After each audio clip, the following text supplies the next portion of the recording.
Biliyor ki teşkilat yaptığı sürüş kaldırımı yapıyor.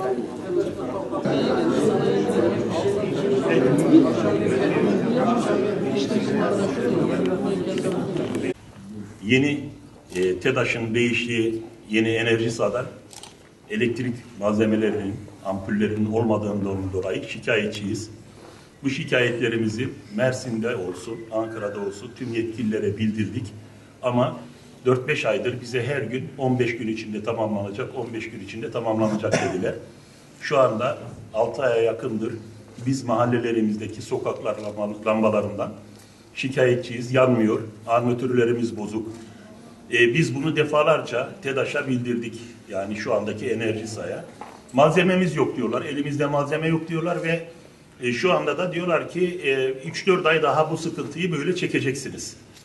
Biz de halkımıza bunu anlatamıyoruz. Vatandaşlarımız şimdi muhtarlıklarımıza geliyor. Muhtarlıklarımızda bizlerle kavga ediyorlar. İşte evimin önündeki lamba yanmıyor.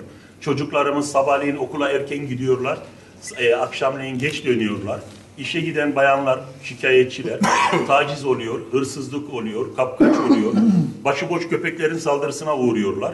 Halkımız bunlardan şikayetçi. Şu anda bile arkadaşlarımıza hala telefon açanlar burada bile var. Onun için biz TEDAŞ'ın bir an önce malzemelerinin tedarik etmesini istiyoruz. Bunu bütün yetkililere burada basın yoluyla da duyurmak istiyoruz. Biz gerekli her yere, yani partiler olsun, millet yaptıkları işi söyleyeyim TEDAŞ'ın. Çok güzel, aynı gün gelip okumayı yapıyorlar, tahsilatı da yapıyorlar. Bir gün eksik olursa faizini alıyorlar. 3 gün geç kalırsanız gelip elektriğinizi kesiyorlar. Bu konuda malzeme ve insan eksikliği yok. Ama diğer konularda vatandaşa hizmette bu eksiklik var. Onun için kamuoyuna biz basın yoluyla bunu duyurmak istiyoruz. Hepinize teşekkür ediyoruz. Valiliğimize dilekçe vereceğiz. Yazdık, Vali Bey ile görüştük. Bize dilekçe verin dedi Sayın Valim. Biz o dilekçeyi Enerjisa Genel Müdürlüğü'ne, ilgili yerlere göndereceğiz dedi. Biz muhtarlar olarak da BİMER'den Başbakanlığa, Enerji Bakanlığı'na falan hep mail atıyoruz arkadaşlar sürekli olarak.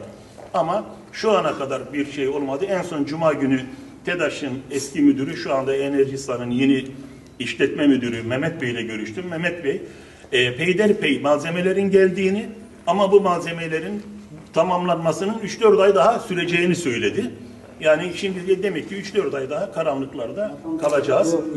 Ben Mersin Demirtaş Mahallesi'nin muhtarıyım.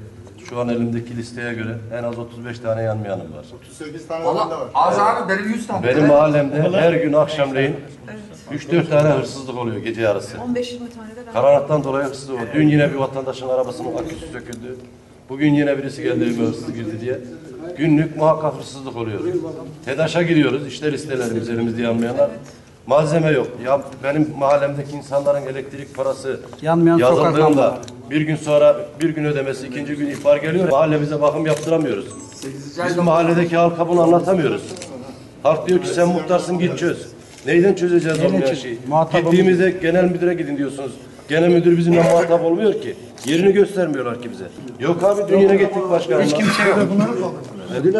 Bu Enerji Bakanlığı ve TEDAŞ Genel Müdürlüğü. Şimdi bakın arkadaşlar. Bunların yaparken sözleşmelerini devrederken kardeşim hiç kimseye mağduriyet edildiğini Yapmadığını biliyor musun? Peki TEDAŞ Yapmadığını devrederken, biliyor bakın musun? hayır, TEDAŞ devrederken ben burayı devralacağım.